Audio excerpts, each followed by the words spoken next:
Sabda Kangjeng Nabi Muhammad sallallahu alaihi wasallam, inna ahadakum, sesungguhnya setiap orang. Ahadat di sini menunjukkan mufrad, namun kum di sini menunjukkan jamak. Jadi setiap orang, ya. Ada sesungguhnya setiap orang yujma'u khalquhu, dikumpulkan penciptaannya, fi batni ummihi, di dalam perut ibunya. Itu setiap dari diri kita, arba'ina yauman, 40 hari, nutfatan, sebagai nutfah. Di sini walaupun Allah berkuasa terhadap segala sesuatu, idza arada syai'an, apabila Allah menghendaki suatu perkara, Allah cukup dengan menyebutkan kalimat kun, jadilah engkau, setiap apa yang dikehendaki oleh Allah Subhanahu wa taala, fayakun, maka jadilah setiap apa yang dikehendaki oleh Allah. Berbeda dengan manusia, manusia ini makomnya ikhtiari, berusaha. Namun perlu difahami bersama bahwa tidak setiap ikhtiar itu menghasilkan hasil. Karena manusia mah hanya sekedar berdoa dan berusaha. Pertama berusaha dulu, ya. Pertama berusaha dengan sekeras tenaga, kemudian meluruskan niat dan memaksimalkan ikhtiar, baru di situ memasrahkan kepada Allah Subhanahu wa taala. Namun kebanyakan bahwa rencana Allah tidak sesuai dengan yang dikehendaki manusia. Sebab manusia mah berdasarkan hawa nafsu kebanyakan, gitu ya. Berdasarkan ikhtiari, berdasarkan hawa nafsu, yang di situ ada perencanaan, ada harapan, ada keinginan. Namun tetap yang namanya keinginan, ketentuan Allah lah yang lebih utama. Bahwa al-insanu bitafkir wallahu bitaqdir. The man exposes and the God disposes. Bahwa manusia hanya berikhtiar dan juga berdoa. Bagi kita mah ikhtiar dan doa, ya. Namun sebaik-baiknya ikhtiar tetap Allah yang menentukan. Nah, ketika Allah sesungguhnya mampu untuk menjadikan segala sesuatu kun aja tanpa berproses-proses. Namun di dalam hadis ini Allah menyatakan, subhanallah, berproses, ya. Berproses yang memerlukan ikhtiari, syariat. Kalau Allah bertindak dengan hakikat, sedangkan manusia itu bertindak secara syariat.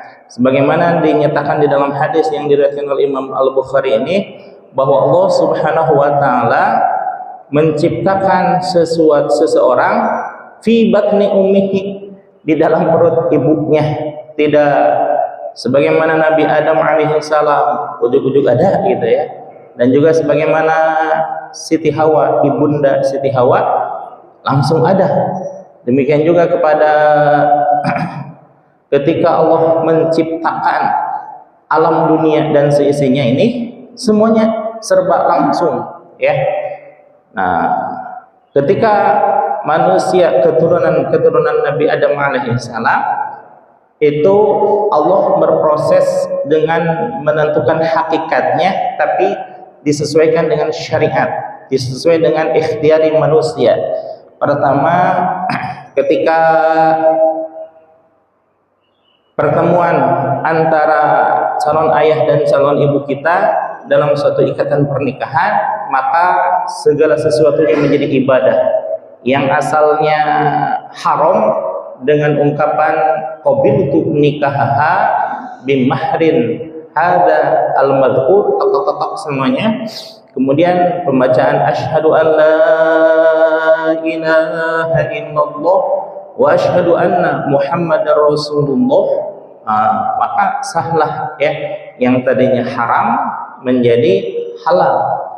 Apakah ada suatu ibadah yang menjadikan yang tadinya halal menjadi haram? Kebalikannya ini ya. Kalau pernikahan tadinya haram dengan qabilatu nikahaha menjadi halal, segala sesuatunya menjadikan ibadah kepada Allah.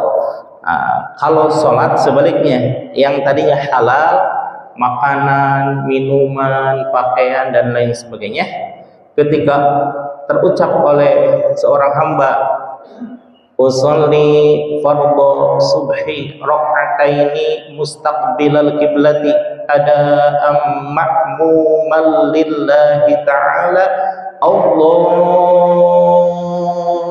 Akbar. Terdengarnya lafaz bar dari takbir Allahu Akbar itu menjadikan sesuatu yang tadinya halal menjadi haram. Haram apanya? Haram seseorang melakukan aktivitas makan dan minum ketika sedang sholat, karena satu-satunya aktivitas yang dilakukan pada saat itu adalah mengkonsentrasikan seluruh jiwa dan raga kita hanya kepada Allah, ya. Bahwa makanan, minuman yang tadinya haram, yang tadinya halal menjadi haram. Demikian juga puasa, ya. Ketika terucap nawaitu shauma ghadin an adai fardhi syahri ramadhani hadhihi sanati fardhu lillahi ta'ala, malamnya atau beberapa saat menjelang subuh boleh ya.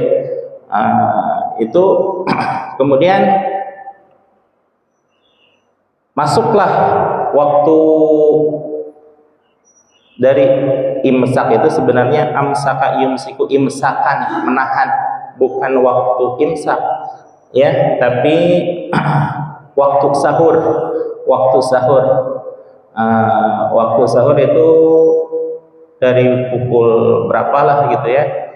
Sunnahnya memang diakhirkan dalam artian mendekati suara azan. Kalau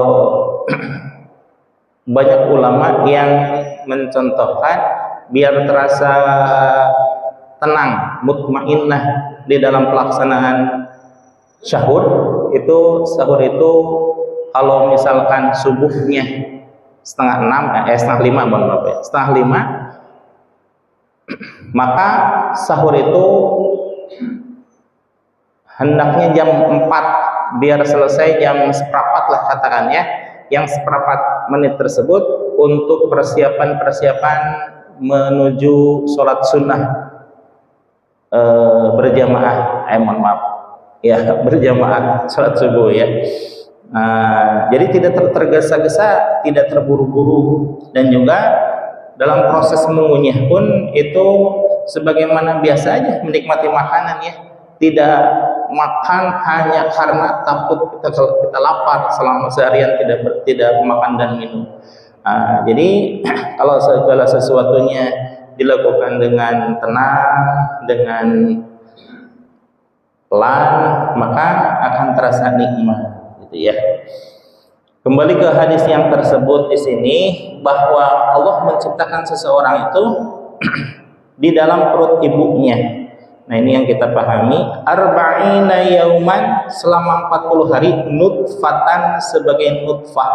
Ketika pertemuan antara ovarium dan sperma di dalam rahim seorang ibu, yang sperma itu sebagaimana dinyatakan oleh Harun Yahya, ilmuwan dari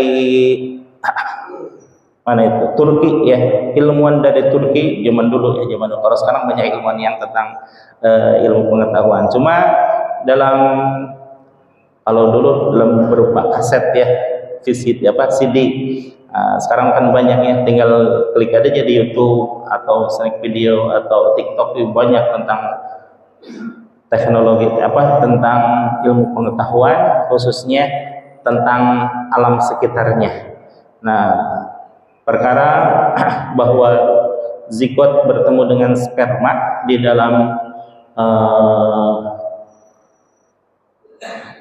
rahim ibu yang itu kalau terjadi pembuahan dari hanya satu sel sperma dari berjuta-juta sel sperma yang tidak sanggup untuk membuahi, nah berarti kita sebenarnya para jawara ya yang sudah lahir ke alam dunia itu adalah bibit unggul karena mengalahkan jutaan calon-calon yang lainnya yang hanya membuahi satu dari satu ovum.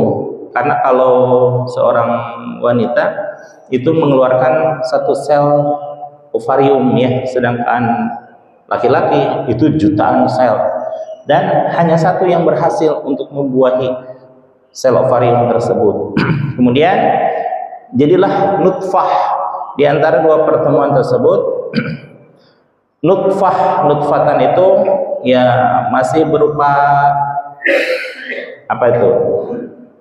Sperma yang sudah membuahi lah, itu apa itu istilahnya ya.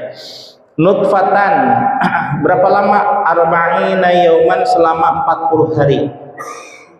Tsumma yakunu 'alaqatan, kemudian menjadi itu nutfah, setetes mani ya, yakunu 'alaqatan, menjadi segumpal darah yang mulai sebenarnya dari mulai pertemuan antara zigot dengan ovarium itu merupakan sudah terjadi kehidupannya, karena dari sel sperma yang dipancarkan oleh calon ayah itu sudah bergerak itu dalam artian hidup yang sehat. Kemudian tsumma yakunu 'alaqatan, kemudian jadilah dari nutfah yang kalau bahasa Sunda menampar gitu ya, alaqatan menjadi segumpal darah, mithla dzalik, seusia selama hari yang sama, dalam artian menjadi nutfah 40 hari, menjadi alaqah 40 hari, alaqah segumpal darah, tsumma yakunu mudghatan, kemudian berubah itu alaqah dari segumpal darah menjadi sekerat daging, segumpal ya, karena masih belum berbentuk. Mudghatan, daging, mithla dzalik, selama hari itu pula, dalam artian sama hitungannya 40 hari. Tsumma ba'athahu Allahu ilaihi, kemudian Allah mengirimkan kepada rahim sang ibu apa yang dikirimkan oleh Allah, malakan seorang malaikat, wa yu'maru, dan juga diperintahkan oleh Allah Subhanahu wa taala bi arba'i kalimatin, dengan 4 kalimat, dengan kalimat kriteria ya. Wa yuqalu lahu, dan diperintahkan dikatakan kepada malaikat tersebut, uktub ilmuhu, uktub ilmahu, tulislah olehmu akan waj'alhu syaqiyan. Oh, ini bukan ilmuhu ya, amaluhu ya. Uktub amaluhu, tulislah amal dari bayi tersebut, dari apa namanya janin tersebut, wa rizquhu, dan rizkinya janin tersebut, wa ajalahu, dan juga ajalnya janin tersebut, wa syaqiyyun aw sa'idun, dan bahagia atau celakanya. Jadi yang dititipkan oleh Allah Subhanahu wa taala melalui malaikat yang Allah kirim pada janin tersebut itu ada 4 perkara. Pertama, amalnya, perbuatannya, kemudian rizkinya bayi tersebut, dan juga ajalnya serta bahagia atau celakanya. Ada 4 perkara ya. Ini syaqiyun wa sa'idun bukan berarti ini waw atof yang melanjutkan perkataan kalimat sebelumnya, tapi ini menggunakan waw au atof ya. Atof itu adalah pilihan, bukan waw yang artiannya melanjutkan kalimat, tapi pilihan apakah celaka atau bahagianya calon janin tersebut ya. Summa yunfakhu, kemudian meniupkan Allah fihi ar-ruhu, ke dalam rahim tersebut apa? Ruhnya diberikan ruh setelah dituliskan ajalnya, amalnya, ajalnya, rezekinya, dan juga bahagia atau celakanya ya. Jadi bahwa penciptaan bayi di dalam rahim manusia itu pertama nutfah, yang kedua alaqah, yang ketiga mudghah. Kalau di dalam Al-Quran dilanjutkan dengan azamah, namun di dalam teks Al-Quran atau hadis ya, hadis yang lain dikatakan sebagai khalqan akhara, makhluk yang berbeda dengan yang lainnya, dalam artian sudah membentuk ya, sudah membentuk yang asalnya ya sperma, kemudian segumpal darah, kemudian segumpal daging yang dibungkus dengan tulang. Nah, itu 40 hari 40 hari. Selama 40 hari itu dalam 4 fase, berarti 40 80 160 hari ya, 160 hari ditiupkan ruh ke dalam janin tersebut dengan kalimah mithla dzalik, sebagaimana hari tersebut atau sebagaimana lamanya hari tersebut, dalam artian kalau alaqah nutfah terbentuk selama 40 hari, kemudian alaqah terbentuk selama 40 hari, mudghah terbentuk selama 40 hari. Kalau halnya seperti itu, tapi kalau di sini ada 120 hari ya.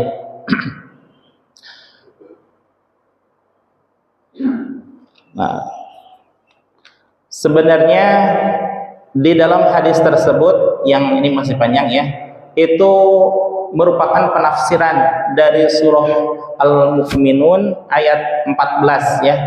Tsumma khalaqnan nutfah, kemudian kami menjadikan nutfah dari pertemuan antara ayah dan ibu, alaqatan,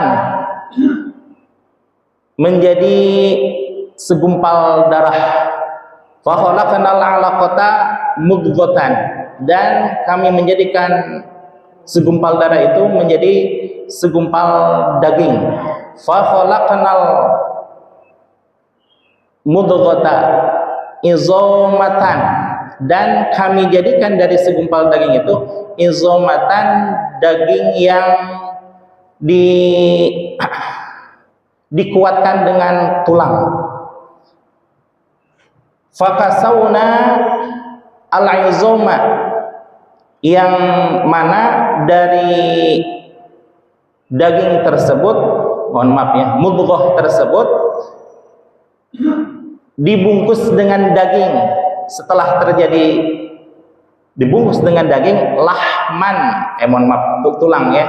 Fakasawna al-izama, kemudian kami bungkus itu tulang, lahman, dengan daging. Kalau di dalam hadis yang lain itu dikatakan khalqan akhar, menjadilah sebuah bentuk yang lain, artinya sudah berbentuk berupa janin, karena dari nutfah, dari alaqah, kemudian mudghah, kemudian menjadi dibungkus dengan izamah, maka itu melalui proses yang berliku, dan juga hanya Allah yang sendiri yang dapat menciptakannya, yang lain tidak bisa ya. Kemudian apa yang terjadi setelah meniupkan ruh pada janin tersebut, Allah berseru,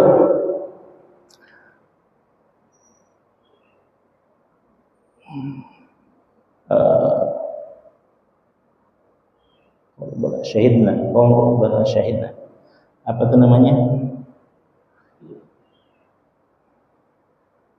bahwa Allah Subhanahu wa taala dengan menyatakan kepada para janin tersebut, qalu, akhirnya setelah Allah menyatakan satu kalimat, qalu bala syahidna, mengatakanlah para janin yang ada di dalam perut ibu-ibu kita sekalian, bala syahidna, tentu saja ya Allah, kami adalah hamba-hambamu dan engkau adalah Tuhanku.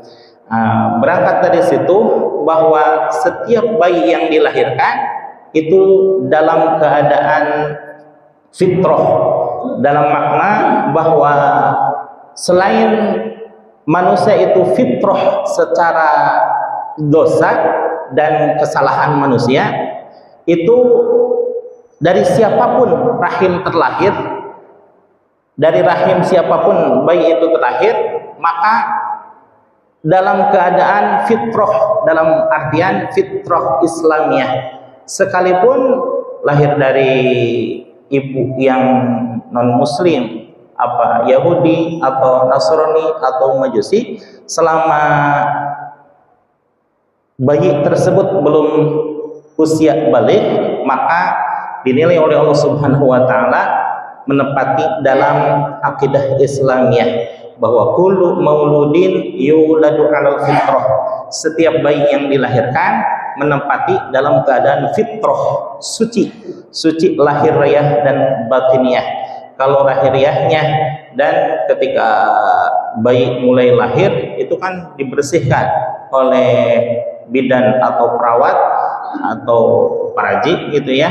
Kemudian secara batiniah itu menempati dalam keadaan fitrah, karena memang bayi dalam keadaan tidak bisa apa-apa, tidak kuasa untuk melakukan apa-apa, bahkan untuk melakukan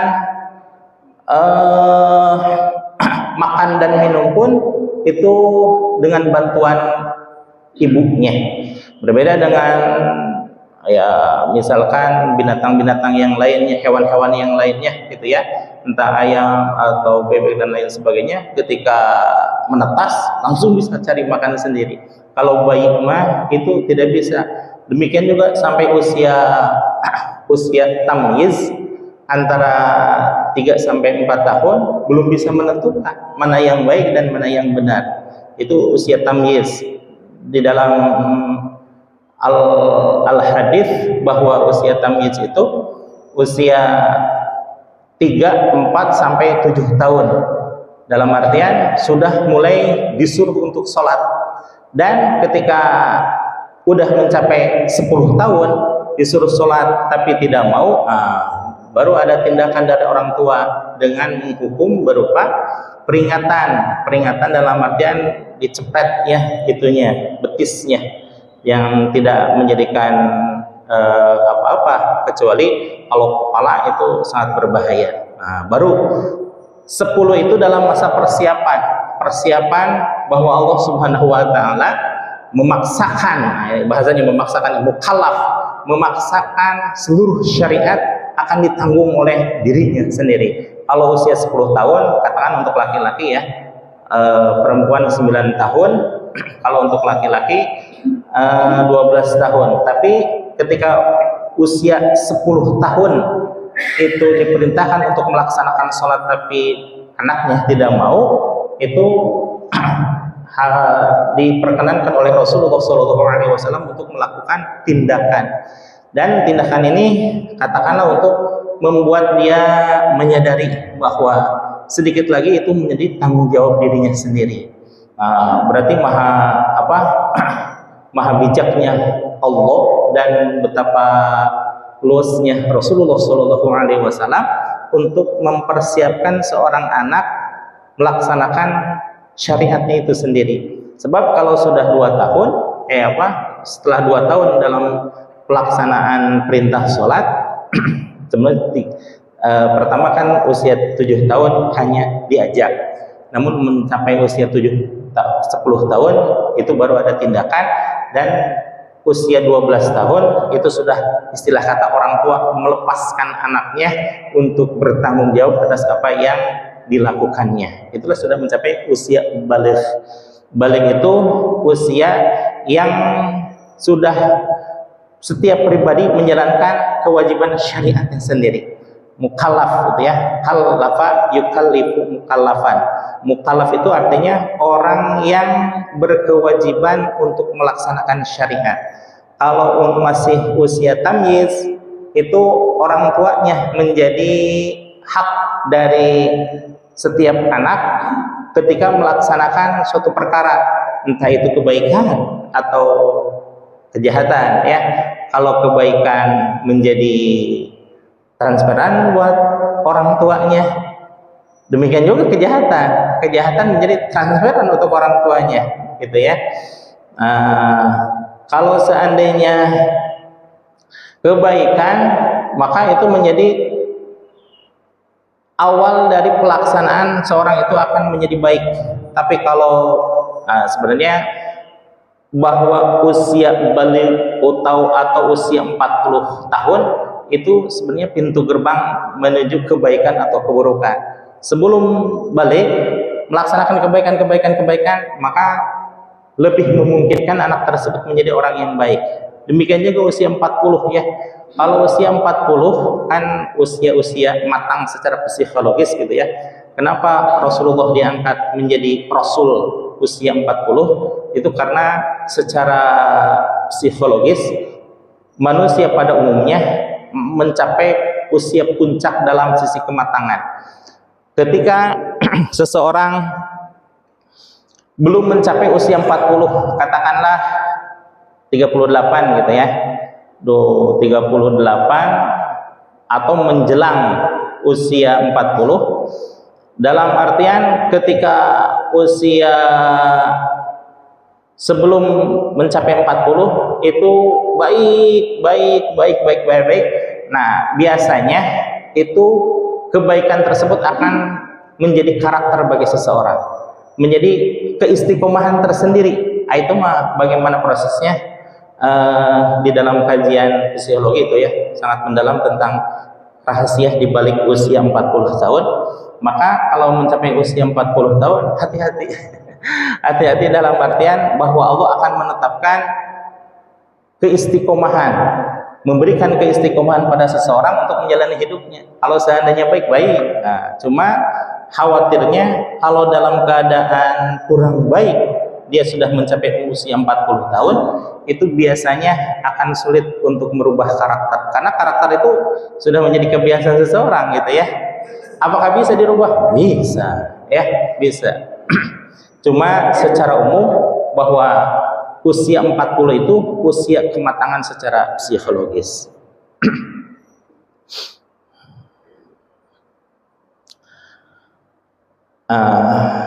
Summa yunfakhu, kemudian ditiupkanlah ruh. Summa yunfakhu, kemudian ditiupkan oleh Allah Subhanahu wa taala fihi, ke dalam janin tersebut, apa ar-ruhu, berupa ruh.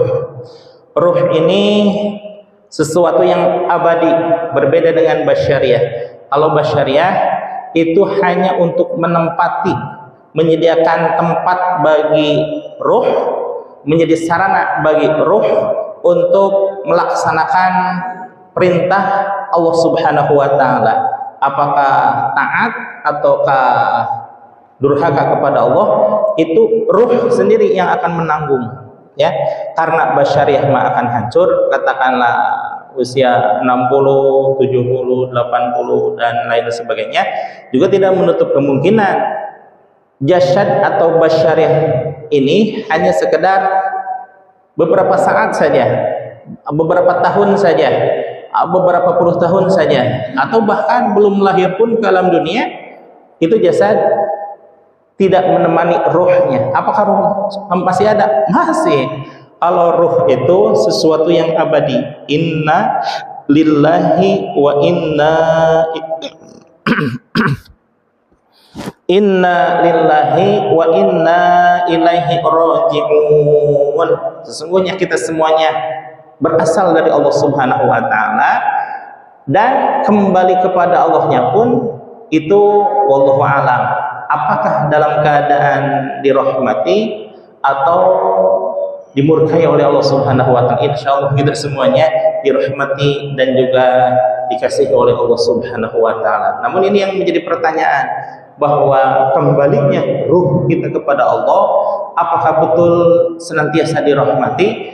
Ini terungkap di dalam salah satu kitab tentang ruh yang ditulis oleh Syekh Ibnu Qayyim Al-Jauza'i, murid terbaik dari Syekh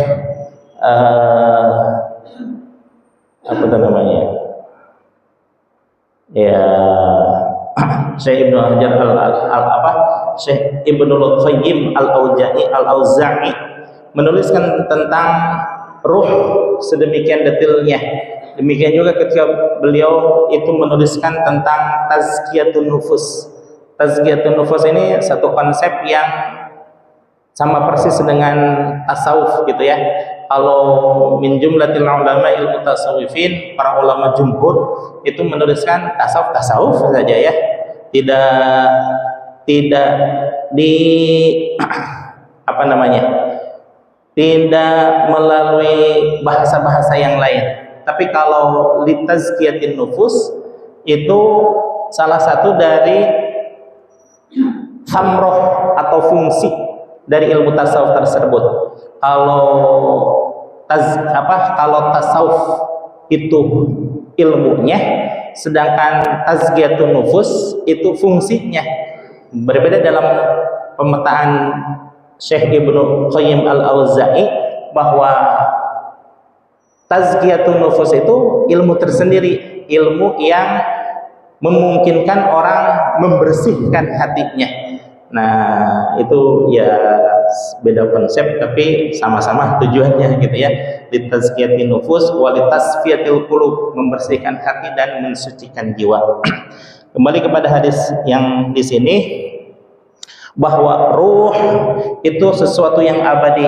Bahkan kalau seandainya kita ditakdirkan oleh Allah Subhanahu wa taala memiliki anak, cucu, cicit dan seterusnya, itu ruh sudah diciptakan oleh Allah Subhanahu wa taala. Sebagaimana ruh kita diciptakan ketika Nabi Muhammad SAW diciptakan. Setelah tercipta ruh Nabi Muhammad berupa nur, berupa ruh, kemudian diciptakanlah ruh yang lainnya.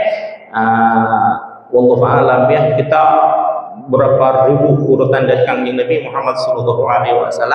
Yang jelas ruh itu abadi, dan ketika seseorang meninggal, basyariahnya wafat dan kembali ke tanah, sedangkan ruh kembali kepada Allah Subhanahu wa taala. Cuma pertanyaannya, ruh kembalinya kepada Allah Subhanahu wa taala itu dalam keadaan dirahmati atau dimurkai? Insyaallah mudah-mudahan setiap kaum muslimin wal muslimat semuanya dalam keadaan dirahmati ya. Maka setiap kaum muslimin pasti berkeinginan untuk husnul khatimah. Husnul khatimah itu akhir hidup yang baik. Kalau selama hidup ini taat kepada Allah, taat kepada Rasulullah SAW, taat kepada ulil amri, sangat diharapkan bahwa kita meninggal dalam keadaan husnul khatimah. Apa perbedaan husnul khatimah dengan husnul madhumumah gitu ya? Di akhir yang sangat mengerikan, sangat yang tidak terpuji. Kalau husnul khatimah, insyaallah bahwa ruh itu dalam keadaan senantiasa terus dirahmati oleh Allah Subhanahu wa taala. Sedangkan ruh yang tidak dirahmati oleh Allah Subhanahu wa taala, ruh tersebut subhanallah gitu ya, di alam dunianya saja tidak taat kepada Allah dan kepada Rasul, bagaimana bisa dirahmati oleh Allah gitu ya. Walaupun Ini ada beberapa asbab yang menjadikan misal gitu ya, ada ruh yang tidak disayang oleh Allah Subhanahu wa taala tapi dia memiliki putra. Dalam hadis yang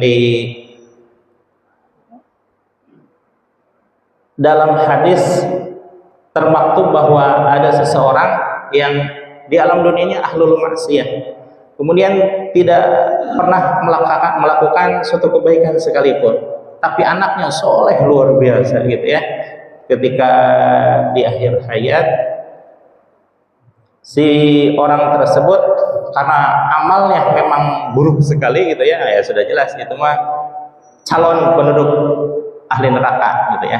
Ketika dihadapkan kepada Allah Subhanahu wa taala, detik-detik menjelang dimasukkannya dia ke dalam neraka, ada anaknya yang di alam dunia begitu solehnya melakukan interupsi kepada Allah. Ya Allah, mohon izin bahwa saya melakukan kebaikan, saya melakukan semua ketaatan kepada Allah, kepada Engkau ya Allah, itu berkat didikan ayah saya. Walaupun secara tidak langsung ayah memang tidak mendidik, tapi ayah memasantrenkan, memondokkan, yang pertamanya disekolahkan, TPA dan lain sebagainya. Itu sehingga saya mengetahui tentang kebaikan dan saya mengamalkannya. Itu berkat jasa orang tua saya.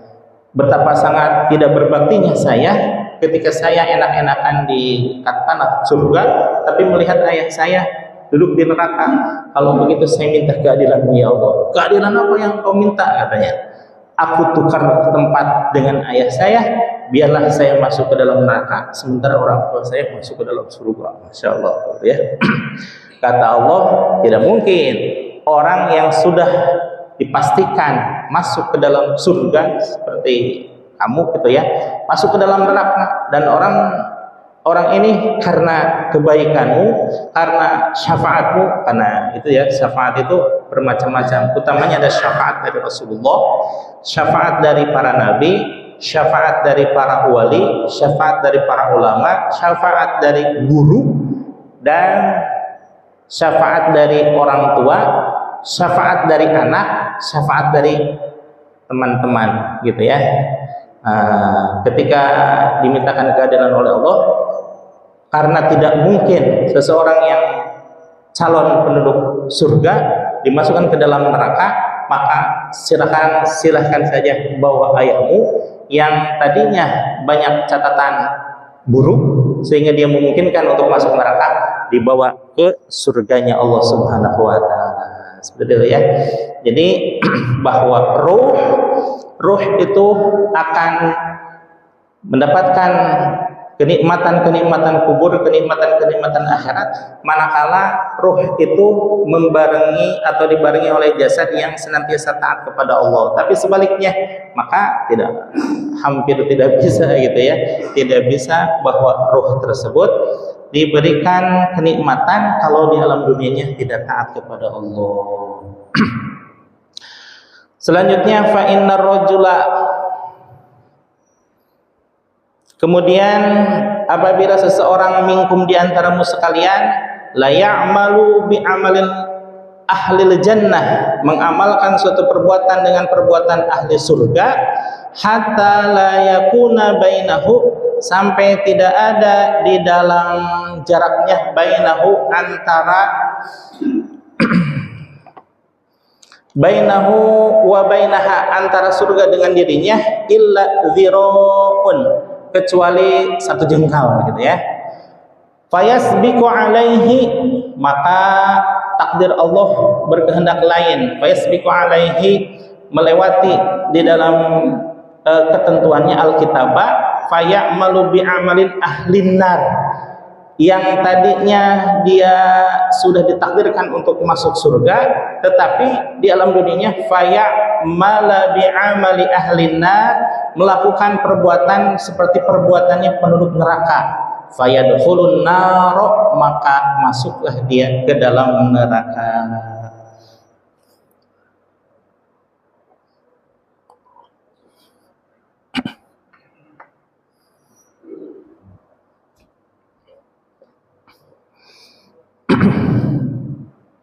Dan sebaliknya, wa inna rajula, dan apabila seseorang ya'malu bi amalin ahlin nar, melakukan suatu perbuatan yang itu adalah perbuatannya perbuatannya penduduk neraka, hatta la yakuna bainahu, sampai tidak ada bainahu antara neraka wa bainaha dan orang tersebut illa dziraun, kecuali satu jengkal, dalam artian dekat ke perbuatan neraka. Fayasbiqu alaihi, maka takdir Allah berkata lain, fayasbiqu alaihi alkitabu, dalam perjalanannya tercatat dia melakukan suatu, fayamalu bi amali ahlil jannah, melakukan suatu amalan perbuatan ahlu surga, fayadkhulul jannata, maka masuklah dia ke dalam surga. Dalam artian Allah tidak mungkin zalim terhadap makhluknya, karena Allah bersifat Ar-Rahman dan Ar-Rahim. Allah hanya menyediakan tempat, yaitu surga dan neraka, bagi yang melakukan kebaikan surga tempatnya, bagi yang melakukan kesalahan neraka tempatnya. Tapi kalau seandainya Allah Subhanahu wa taala menakdirkan, dalam artian menentukan, itu berarti Allah bersifat zalim, dan sifat zalimnya Allah Subhanahu wa taala mustahil, sesuatu yang mustahil. Nah, kemudian walaupun dia tercatat ketika alam rahimnya sakyun sa'idun au syakyun, itu dalam artian surga atau neraka, dalam kebaikan baik atau dalam artian baik atau buruk. Ketika seseorang tertulis di dalam dirinya sejak zaman azali perbuatan-perbuatan yang buruk, tetapi dia pergaulannya dengan orang-orang yang baik. Karena pergaulan yang baik, maka dia melakukan hal-hal yang baik. Maka kalau seorang yang baik, Allah pun menyediakan suatu balasan yang baik pula. Apa itu? Surga, gitu ya. Namun sebaliknya, ada orang yang sudah ditakdirkan oleh Allah Subhanahu wa taala menjadi orang baik, tapi karena pergaulannya salah, bacaannya salah, didikannya salah, lingkungannya salah, maka dia akan membentuk kepribadiannya, sehingga kepribadiannya tersebut kepribadian yang salah, maka kesalahan tersebut akan berbuah kepada neraka. Itu maksudnya ya. Walaupun sudah dituliskan oleh Allah Subhanahu wa taala sejak lahir, sejak di alam rahim, bahkan sejak zaman azali, tetap aja yang namanya Allah Subhanahu wa taala mampu untuk merubah segala sesuatu yang tadinya ditakdirkan menjadi sesuatu ditakdirkan menjadi takdir yang baik. Jangankan begitu ya, bahwa doa itu bisa berubah,